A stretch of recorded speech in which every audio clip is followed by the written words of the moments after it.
राधे राधे भक्तों, आज हम बहुत ही इंटरेस्टिंग विषय पर चर्चा कर रहे हैं।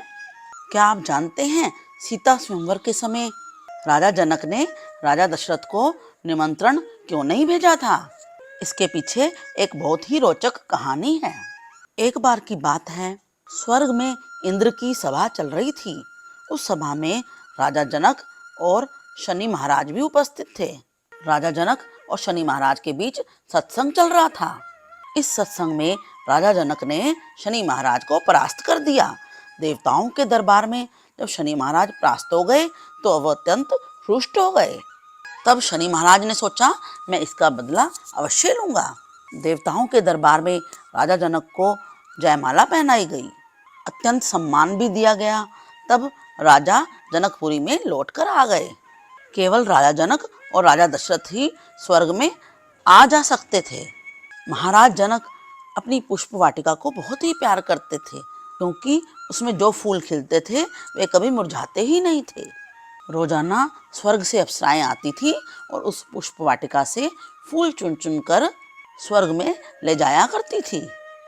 उस पुष्प वाटिका में नारियों का प्रवेश था, परंतु पुरुषों का प्रवेश वर्जित था। शनि महाराज वहां पर आए और उन्होंने उस पुष्प वाटिका पर अपनी कुदृष्टि डाल दी, जिससे वह वाटिका जलकर राख हो गई। चारों तरफ काला काला हो गया, पूरा खंडर बन गया। जब जनक महाराज जी को यह सब पता चला तो वे अपने गुरु याज्ञवल्क्य जी के पास गए और अपनी सारी व्यथा कह सुनाई। इसीलिए कहते हैं जीवन में गुरु अवश्य होना चाहिए। कोई भी संकट आ जाए, कोई भी परिस्थिति आए तो गुरु उसका समाधान बताते हैं। भक्तों, यदि आपको यह कथा पसंद आ रही है तो जल्दी से इस चैनल को लाइक और सब्सक्राइब कर लीजिए। राजा जनक ने गुरुदेव से कहा, हे गुरुदेव, मेरी पुष्प वाटिका में अत्यंत सुंदर फूल खिलते थे और भगवान के चरणों में चढ़ते थे। अब वह वाटिका जलकर राख हो गई है। अब मैं क्या करूं? मैंने 7 दिनों से दुखी होकर भोजन भी नहीं किया है। अब आप ही कुछ बताइए। तब गुरुदेव ने कहा, एक उपाय है। जो व्यक्ति कच्चे धागे से कच्चे घड़े में लपेटकर कुएं से पानी भरकर इस वाटिका में जल छिड़क देगा, तब यह पुष्प वाटिका फिर से हरी भरी हो जाएगी। राजा जनक ने चारों तरफ सभी राजाओं महाराजाओं को संदेशा भेजा। तब वहां पर बहुत से गंधर्व, यक्ष, राजा महाराजा, महापुरुष आए। सबने प्रयास किया। जैसे ही वे घड़े के ऊपर कच्चा धागा बांधते, घड़ा भी कच्चा होता था, वह वहीं पर फूट जाता था। सभी इस प्रयास में असफल हो गए और धर्म का बल लगाने पर वह घड़ा किसी तरीके से कुएं तक पहुंचता तो पानी का संग मिलने से वह वहीं पर फूट जाता। राजा जनक तो और चिंतित हो गए। उन्होंने अन्न जल ग्रहण करना छोड़ दिया। तब उन्होंने महाराज दशरथ को संदेशा भेजना उचित समझा और एक पत्र लिखकर भेजा कि यदि कोई कुएं से कच्चे घड़े में कच्चे धागे समेत जल लाकर पुष्प वाटिका में छिड़क देगा तो मैं उसे आधा राजपाट दे दूंगा। जब राजा दशरथ ने वह पत्र पढ़ा तो उन्होंने देखा उस पत्र में उन राजाओं महाराजाओं का नाम लिखा था जो लोग पहले से ही प्रयास करके असफल हो चुके थे। इतने सारे राजाओं महाराजाओं का नाम देखकर तो राजा दशरथ भी चिंतित हो उठे कि जब इतने सारे राजा महाराजा नहीं कर सके तो मैं किस प्रकार से कर पाऊंगा। इसी चिंता में उन्होंने भी अन्न जल त्याग दिया और 7 दिनों तक जब अन्न जल ग्रहण नहीं किया, तब महारानी कौशल्या ने पूछा कि आप अन्न जल ग्रहण क्यों नहीं कर रहे, पर उन्होंने अपनी महारानी को भी कुछ नहीं बताया। तब 7वें दिन उनके दरबार में एक मेहतर आया। मेहतर अर्थात जमादार। उसने दरबार में आकर कहा, मुझे महाराज दशरथ से मिलना है। ऐसा क्या संकट आ गया जो महाराज दशरथ ने 7 दिनों से कुछ भी नहीं खाया? मैं 50 वर्षों से इस राज्य की सेवा कर रहा हूँ।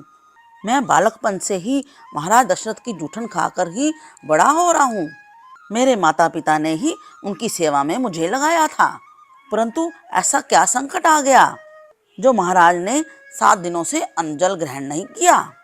तब पहरेदारों ने इस सब की सूचना महाराज दशरथ को दी। तब महाराज दशरथ ने उस सफाई कर्मचारी को वहां पर उपस्थित होने की आज्ञा दी। तब उनसे सफाई कर्मचारी ने पूछा कि आपने 7 दिनों से अंजल ग्रहण क्यों नहीं किया है? राजा ने पूछा। महारानी कौशल्या को भी नहीं पता, तुम्हें कैसे पता कि मैंने अंजल ग्रहण नहीं किया है? तब उसने कहा कि आपकी थाली में जो जूठन बचता था, मैं उसी को पाकर संतुष्ट होता था। मैं अन्य अन्न नहीं ग्रहण करता था। मैं बचपन से ही आपकी जूठन पर पल रहा हूँ। पिछले 7 दिनों से मुझे आपकी जूठन प्राप्त नहीं हुई है। तब राजा दशरथ ने राजा जनक का दिया हुआ वह पत्र उसे दिखाया। मेहतर ने कहा, बस इतनी सी बात से आप दुखी हैं? अब आप मत जाओ, मैं जाऊंगा राजा जनक के दरबार में। जब वह राजा जनक के दरबार में पहुंचा तो सब मंत्री कहने लगे कि क्या यही इज्जत रखी है राजा जनक ने हमारी, जो एक सफाई कर्मचारी को हमारे यहाँ पर भेज दिया है। तब उस मेहतर ने कहा कि केवल बातों से बात नहीं बनेगी, पहले मुझे दिखाओ कि वह वाटिका कहाँ पर है और वह कच्चा घड़ा दो जिससे उसमें जल छिड़कना है। तब उसे वहाँ पर ले जाया गया जहाँ पर उस वाटिका का विनाश हुआ पड़ा था।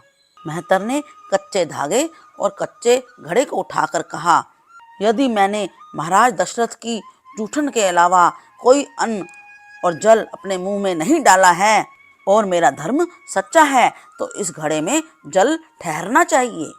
उसने घड़े में धागा बांधा और कुएं में लटका दिया। जल भर के पुष्प वाटिका में छिड़क दिया और पानी छिड़कते ही वह पुष्प वाटिका हरी भरी हो गई। जितने राजा थे सब हैरान होने लगे और सोचने लगे, जिस राज्य का महंतर इतना बलवान है तो राजा कैसा होगा। अयोध्या की इतनी अच्छी छाप पड़ी उनके मन पटल पर।